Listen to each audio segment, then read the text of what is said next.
Are fit and fine और let's begin our lecture बच्चों. This one is your 6th lecture for the chapter how do organism reproduce, and in our last section we have completed vegetative propagation, but we are still left with a very small topic, that is your importance of vegetative propagation. What is significance of vegetative propagation? मैंने पहले भी आपको बताया था कि आपको पढ़ना है, ये अपने आप से बहुत ही important है ये topic, importance of vegetative propagation.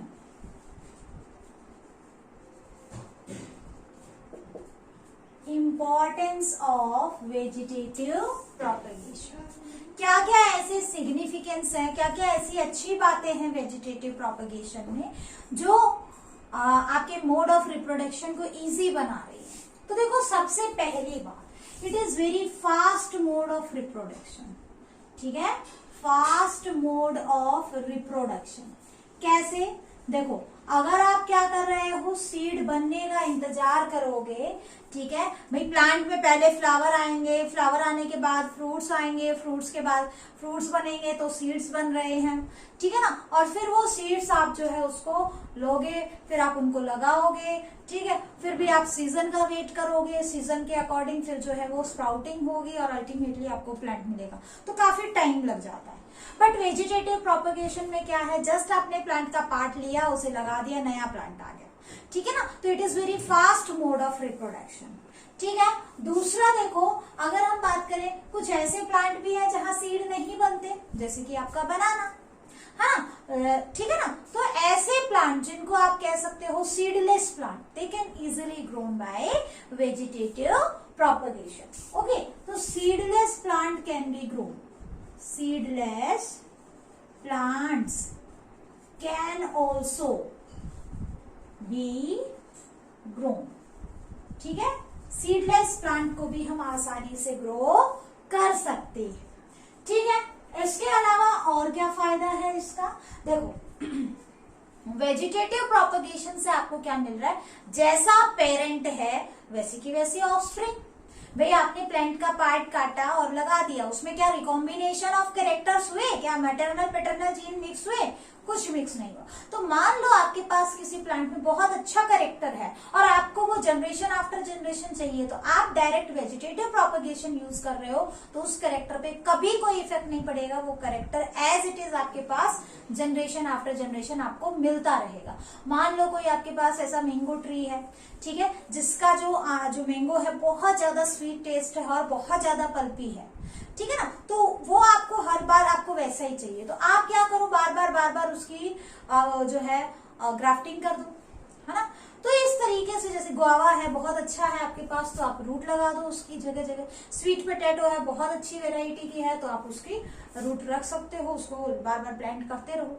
ठीक है, कहने का मतलब कि पेरेंटल कैरेक्टर चेंज नहीं होता है, जिसकी वजह से अगर कोई गुड पेरेंटल कैरेक्टर है उसको हम जनरेशन टू जनरेशन क्या कर सकते हैं, मेंटेन करके रख सकते हैं, एज इट इज रख सकते हैं विदाउट एनी चेंज. ठीक है, तो it completely retain parental character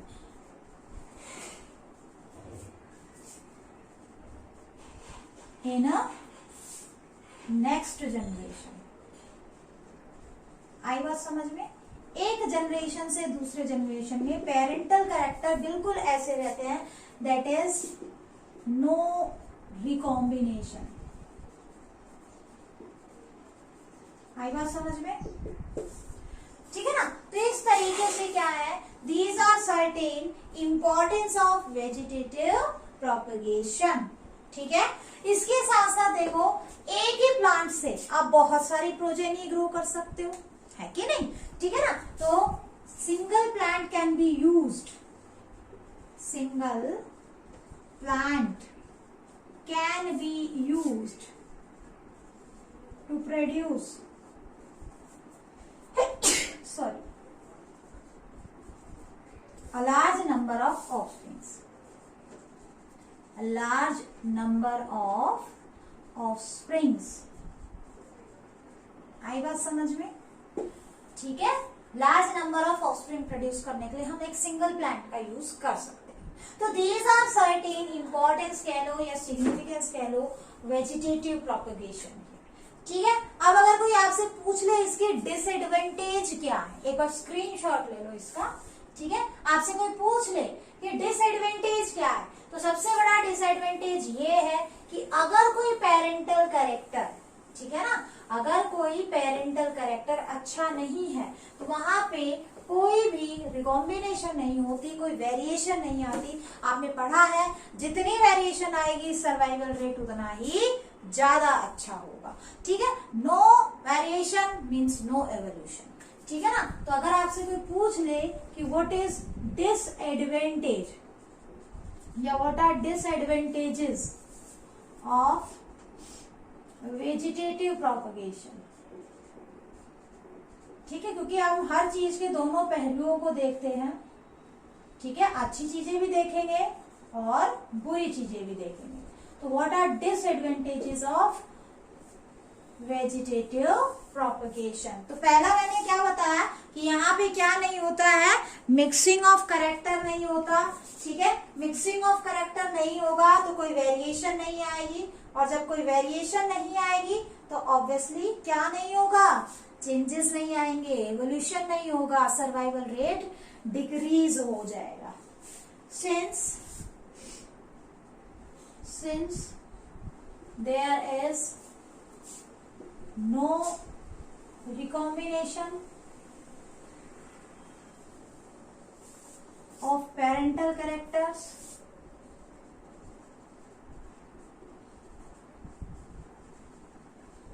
hence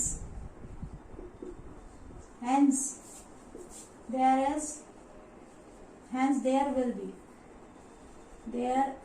be no variation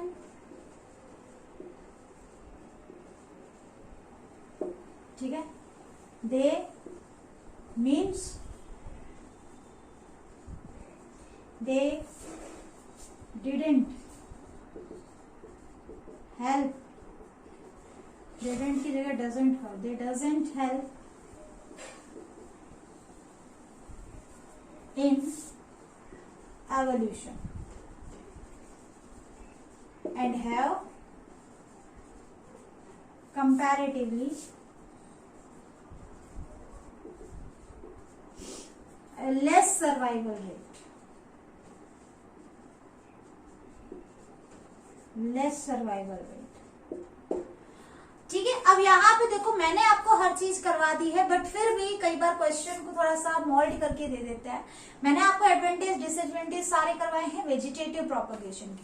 कई बार क्वेश्चन पूछ लेते हैं why sexual reproduction is more preferable over asexual reproduction, तब आप क्या बताओगे? तब भी आपको क्या बताना है, यहाँ पे यही बताना है, एसेक्सुअल रिप्रोडक्शन की डिसएडवांटेज बताओ, जो कि वेजिटेटिव प्रोपगेशन में मैंने लिखवाई है। एसेक्सुअल रिप्रोडक्शन में कभी भी क्या नहीं होता, कभी भी मिक्सिंग ऑफ गेमेट्स नहीं होता, कभी भी फर्टिलाइजेशन नहीं होता, पेरेंटल कैरेक्टर नहीं मिक्स होता है, जिससे रिकॉम्बिनेशन नहीं होगी। और जब रिकॉम्बिनेशन नहीं होती है तो चेंजेस नहीं आते, वेरिएशन नहीं आती। और अगर वेरिएशन नहीं आती तो हमारा एनवायरमेंट देखो स्टैटिक नहीं है, एनवायरमेंट हमेशा बदलता रहता है। बदलते एनवायरमेंट के अकॉर्डिंग अगर चेंजेस नहीं आएंगे तो ऑर्गेनिज्म का सर्वाइवल रेट कम हो जाएगा। ठीक है, साथ ही साथ अगर कोई चीज में कोई बदलाव नहीं हो रहा है तो उसका वो एवोल्यूशन भी शो नहीं करेगा। एवोल्यूशन के बारे में हम आगे डिटेल से पढ़ेंगे, वेरिएशन के बारे में हम आगे डिटेल से पढ़ेंगे। ठीक है ना, तो ये क्या है आपका वेजिटेटिव प्रोपगेशन वाला टॉपिक कंप्लीट हो गया। एक बार स्क्रीनशॉट ले लो। ठीक है, इसको आगे प्रोसीड करते हैं। नेक्स्ट टॉपिक जो आपका है दैट इज टिश्यू कल्चर। ठीक है, नेक्स्ट टॉपिक क्या है आपका, टिश्यू कल्चर का टॉपिक है। टिश्यू कल्चर में देखो नाम से ही पता चल रहा है, tissue is a group of cells. ठीक है, ग्रुप ऑफ सिमिलर और dissimilar cells which originate from the same mother and together perform a specific function. तो हमने कहा ये इंपॉर्टेंट टॉपिक है बच्चों, यहां से क्वेश्चन जनरली पूछ लिया जाता है। ठीक है, टिश्यू मैंने बताया ग्रुप ऑफ सेल्स, जनरली आप छोटी सी डेफिनेशन अगर देते हो, which together perform a specific function. Cell दिखने में एक जैसे भी हो सकते हैं, अलग भी हो सकते हैं, ठीक है ना। तो अब देखो पहले मैं सारा समझा देती हूँ, फिर मैं सारा लिखवा दूंगी। क्या होता है, मान लो ये आपका कोई प्लांट है, ठीक है, कोई भी एक प्लांट है। आपने क्या करना है, प्लांट का एक छोटा सा टिश्यू लेना है, एक छोटा सा हिस्सा लेना है। जनरली हम क्या लेते हैं, जो ग्रोइंग टिप होती है ना, ये टिप वाला जो रीजन है, ठीक है, जो टिप वाला रीजन आपने ये काट लिया, ठीक है, इसको हम थोड़ा सा बड़ा करके दिखा रहे हैं। आपने ये टिप वाला रीजन है ये ले लिया है, ठीक है। तो टिप वाले रीजन में क्या होता है, देखो मेरिस्टेमेटिक सेल्स होते हैं, बहुत ज्यादा अमाउंट में मेरिस्टेमेटिक सेल है, ठीक है। मेरिस्टेमेटिक सेल यानी कि cells which have ability of division.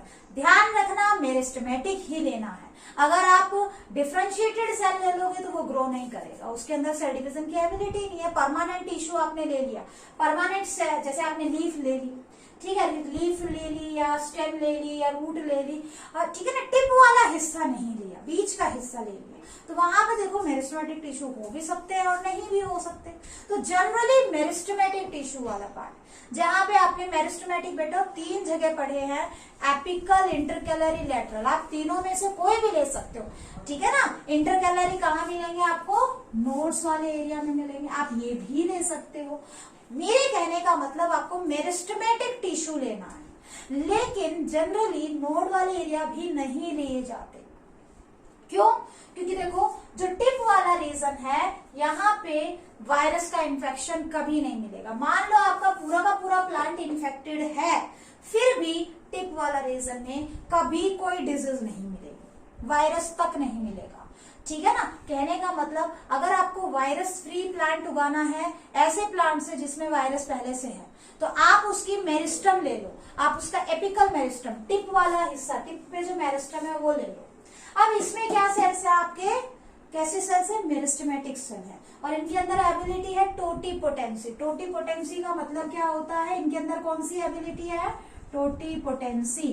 Totipotency का मतलब एबिलिटी ऑफ सेल डिवीजन, इनके अंदर डिवाइड करने की एबिलिटी है, ठीक है ना। हमने क्या किया, इसका छोटा सा हिस्सा लिया, ठीक है। अब इसका भी छोटा सा, इस रूट, इस शूट टिप का कह लो या रूट टिप का कह लो, आपने छोटा सा हिस्सा लिया, ठीक है, और इसको एक कल्चर प्लेट के अंदर डाल दिया, ठीक है। ये कल्चरिंग प्लेट है। कल्चरिंग प्लेट क्या होती है, देखो कल्चर करना यानी किसी चीज को उगाना, ठीक है। तो इस कल्चर प्लेट में आपको क्या मिलेगा, यहाँ पे आपको एक जेल की फॉर्म में न्यूट्रिएंट्स मिलेंगे, ठीक है। आपको जेली फॉर्म में क्या मिलेगा, न्यूट्रिएंट्स मिलते हैं, ठीक है ना। और इन न्यूट्रिएंट्स जनरली अगर सॉल्यूशन हम लेते हैं, अगर सॉल्यूशन हायर क्लास में पढ़ोगे, ये अगर क्या होता है, प्लांट्स को ग्रो करने के लिए एक न्यूट्रिएंट मीडियम लिया जाता है, और इस मीडियम में आप क्या डालते हो, आप कुछ प्लांट हॉर्मोन्स भी डालते हो, ठीक है। इसमें आपने क्या डाल दिया, कुछ प्लांट हॉर्मोन्स भी डाल दिए। अब ये प्लांट हॉर्मोन्स अलग अलग टाइप के होते हैं, ठीक है ना। तो सबसे पहले आप ऐसे प्लांट हार्मोन डालोगे जो क्या बनाए, इसमें सेल डिवीजन की एबिलिटी बढ़ा दे। हायर क्लास में पढ़ोगे कौन से लेवल पे क्या डाला जाता है। कहने का मतलब पहले आपने ये लिया और इसको आपने इस कल्चर मीडियम में रख दिया। कल्चर मीडियम क्या है आपका, कल्चर मीडियम में आपके कुछ प्लांट हॉर्मोन्स हैं, ठीक है, जो सेल डिवीजन में हेल्प करेंगे, और इनको इन सेल्स को ग्रो करने के लिए न्यूट्रिशन की जरूरत पड़ेगी, ठीक है। जैसे सॉइल से भी तो न्यूट्रिशन ही तो लेते हैं ये, ठीक है ना। तो आपने इसको न्यूट्रिएंट मीडियम भी दे दिया। अब क्या किया आपने, जब ये ऐसे इसको रखोगे, आप कुछ टाइम के लिए इसको रखो इसी पे न्यूट्रिएंट मीडियम पे, तो धीरे धीरे ये क्या करना स्टार्ट करेगा, ये डिवाइड करना स्टार्ट करेगा, ऐसे करके चारों तरफ से, ठीक है। और डिवाइड करके एक अनडिफरेंशिएटेड मास ऑफ सेल बना लेगा, ठीक है। ये क्या बना लेगा, अनडिफरेंशिएटेड मास ऑफ सेल बना लेगा। इस अनडिफरेंशिएटेड मास ऑफ सेल को क्या कहा जाएगा, कैलस। क्या कहोगे, कैलस, ठीक है। अब जैसे ही कैलस बनेगा आपने न्यूट्रिएंट मीडियम बदल देना है, कल्चरिंग प्लेट बदल देनी है। इस कल्चरिंग प्लेट में वही सेम न्यूट्रिएंट और फाइटोहॉर्मोन्स होंगे, बट उनकी टाइप बदल जाएगी। देखो आपने देखा होगा, जैसे बॉर्नविटा अगर किसी बच्चे ने बचपन से पिया हो या देखा हो, छोटे बच्चे जब रहते हैं, ठीक है ना, जैसे 5 साल के लिए अलग पैक आता है, ठीक है, 5 से 10 साल के बच्चों के लिए अलग पैक आता है। ऐसे सेरेलैक अगर कभी देखा हो, सेरेलैक ज्यादा देखना आप एक बार, सेरेलैक में 6 मंथ के बेबी के लिए सेरेलैक की कंपोजिशन अलग मिलेगी, ठीक है, इसके बाद आपके 12 मंथ के बेबी के लिए अलग मिलेगी, 1 साल के बच्चे के लिए अलग से मिलती है, 2 साल के बच्चे के लिए अलग से। कहने का मतलब जैसे जैसे ऑर्गेनिज्म बड़ा होता है वैसे वैसे उसके न्यूट्रिएंट की रिक्वायरमेंट बदलती है, ठीक है ना। और प्लस हमारी ग्रोथ के लिए जो हार्मोन्स हमारी बॉडी में सिक्रेट हो रहे हैं, जैसे प्लांट की बात अगर हम करें तो प्लांट में भी अलग अलग टाइप पे अलग अलग टाइप के हार्मोन्स की जरूरत होती है, ठीक है, आई बात समझ में। तो देखो शुरू में जो हार्मोन्स लिए थे वो कैलस बनाने के लिए थे, अब जो हार्मोन लोगे वो ऐसे जो रूट की फॉर्मेशन कर दे, ठीक है। तो ये आपका कैलस कुछ इस तरीके से ये कैलस था, ठीक है। अब आपने कुछ ऐसे हार्मोन डाले, मतलब न्यूट्रिएंट मीडियम में क्या आ गया इसके नीचे इसकी धीरे धीरे रूट ग्रो करने लग गई, ठीक है। अब क्या कर दो, अब फिर से इसका न्यूट्रिएंट मीडियम बदल दो, ठीक है ना। अब फिर से इसकी कल्चरिंग प्लेट बदल दो, दूसरी कल्चरिंग प्लेट पे डाल दो इसको। अब यहाँ पे हार्मोन आपने फिर से बदल दिए, ठीक है। तो अब की बार क्या होगा, यहाँ पे ये आपका कैलस तो था ही, और कैलस से क्या आ गई थी, पहले ही रूट तो आ ही चुकी थी, रूट तो ऐसे आ ही चुकी थी इसके अंदर। अब इसमें आपने क्या किया, कुछ ऐसे हार्मोन्स डाल दिए जो इसका शूट सिस्टम बनाना स्टार्ट कर दे, ठीक है ना। अब धीरे धीरे क्या होगा, आप कल्चर मीडियम बस बदलते रहो, ठीक है ना, कल्चर मीडियम बदलते रहो। अब क्या है, आपने कल्चर मीडियम फिर से बदल दिया, कल्चर मीडियम बदला तो अब की बार जो है ये छोटे छोटे प्लैंटलेट्स में कन्वर्ट हो गया है, ठीक है। ये इस तरीके से एक छोटा सा प्लैंटलेट आ गया, लेकिन ये एक नहीं आएगा भाई, ये तो मैंने तब कहा जब आप एक कैलस बना रहे हो। अब ऑब्वियसली आपके पास मेरिस्टेमेटिक टिश्यू बड़ा है तो आप क्या लोगे, ये तो एक कैलस ले, आप इसकी जगह इसके कई हिस्से कर दो तो बहुत सारे कैलस बनेंगे, बहुत सारे कैलस के बनेंगे तो इसका मतलब बहुत सारे धीरे धीरे क्या बनेंगे आपके पास, ये क्या बन गए, प्लांटलेट, ठीक है, प्योद जिसको आप बोलते हो अपनी देशी भाषा के अंदर, प्लांटलेट बन गए। और इन प्लांटलेट्स को फिर आपने लिया और सॉइल में लगा दिया, ठीक है। तो इस पूरे प्रोसेस को क्या कहते हैं हम, टिश्यू कल्चर। आपने प्लांट का एक छोटा सा टिश्यू लेना है, लैब के अंदर कल्चर मीडियम बदलते हुए उसकी क्या करवानी है, ग्रोथ करवानी है। और जब उसकी ग्रोथ जो है कंप्लीट हो जाए, वो प्लैंटलेट्स की फॉर्म में कन्वर्ट हो जाए, तो आप क्या कर दोगे, उसको सॉइल में लगा दोगे। That is known as tissue culture. अब इसी को कई बार माइक्रो प्रोपगेशन भी कह देते हैं, ठीक है। इसी टेक्निक को कई बार माइक्रो प्रोपगेशन भी कहा जाता है। क्यों कहा जाता है, क्योंकि देखो इसके अंदर बेसिकली आपका माइक्रो प्रोपगेशन क्यों कहते हैं, माइक्रो मतलब छोटा, प्रोपगेट करना यानी कि नंबर ऑफ इंडिविजुअल्स का बढ़ना, है ना। तो आप छोटे से प्लांट से के पार्ट से बहुत सारे, भाई आपने कंप्लीट छोटा सा मेरिस्टेम ही तो लिया है और इससे आप बहुत सारे प्लैंटलेट्स ग्रो कर रहे हो, ठीक है। That's why it is known as micro propagation, ठीक है। आप क्या कहोगे इसको, माइक्रो प्रोपगेशन। अब बात है एडवांटेजेस की। बच्चों मैं यहाँ समझा देती हूँ, रिटर्न फॉर्म में मैं आपको नोट्स में दे दूंगी, ठीक है ना। रिटर्न में आपको क्या करना है, वो नोट्स की फॉर्म में आपको मिल जाएंगे। फिलहाल के लिए आप प्रोसेस समझ लो, ठीक है। तो देखो अगर बात करें इसके जो है एडवांटेजेस की, तो सबसे पहली बात वही बहुत ही फास्ट प्रोसेस है ना। सीडलेस प्लांट को आप ग्रो कर सकते हो, आप डिजीज फ्री प्लांट को ग्रो कर सकते हो। इंपॉर्टेंट ये है कि डिजीज फ्री प्लांट को भी आप आसानी से ग्रो कर सकते हो, even from the diseased plant. अगर आपका पूरा का पूरा प्लांट कंप्लीटली डिजीज्ड है, स्टिल यू कैन ग्रो जो है नॉर्मल प्लांट, हेल्दी प्लांट, ठीक है, from the meristem of that plant. Clear, ठीक है। इसके अलावा इररेस्पेक्टिव ऑफ वेदर आप चीजों को ग्रो करवा सकते हो। भाई लैब में आप जैसा चाहे वैसा टेम्परेचर आप क्रिएट कर सकते हो, है ना, ठीक है ना। तो इररेस्पेक्टिव ऑफ टेम्परेचर हम चीजों को, हम प्लांट्स को ग्रो कर सकते हैं, ठीक है। तो बाकी यही है इसकी बहुत सारे एडवांटेजेस, ठीक है। मैं आपको नोट्स की फॉर्म में दे दूंगी। अगर फिर भी आपका कोई डाउट रह जाता है तो कल की डाउट क्लास में आप पूछ लेना, ठीक है ना। That's all for tissue culture. यहाँ पे हमारा asexual mode of reproduction completely over हो जाता है, ठीक है। कल के लेक्चर में हम सेक्सुअल रिप्रोडक्शन की बात करेंगे, जहां पे हम पहले पढ़ेंगे प्लांट्स का। तो 2 लेक्चर और आएंगे इस वीक में अभी आपके, तो उन 2 लेक्चर्स में प्लांट में रिप्रोडक्शन जहां तक मुझे पता है मैं कंप्लीट करवा दूंगी, ठीक है। कंप्लीट हो जाएगा प्लांट का रिप्रोडक्शन। उसके बाद सिर्फ एनिमल रिप्रोडक्शन का एक टॉपिक बचेगा और एक आपका एसटीडी सेक्सुअली ट्रांसमिटेड डिजीज का एक टॉपिक बचेगा। तो लगभग 3 या 4 लेक्चर्स आप मान के चलो, 4 लेक्चर्स चैप्टर ओवर हो जाएगा, ठीक है। That's all for today's lecture बच्चों। Thank you everyone.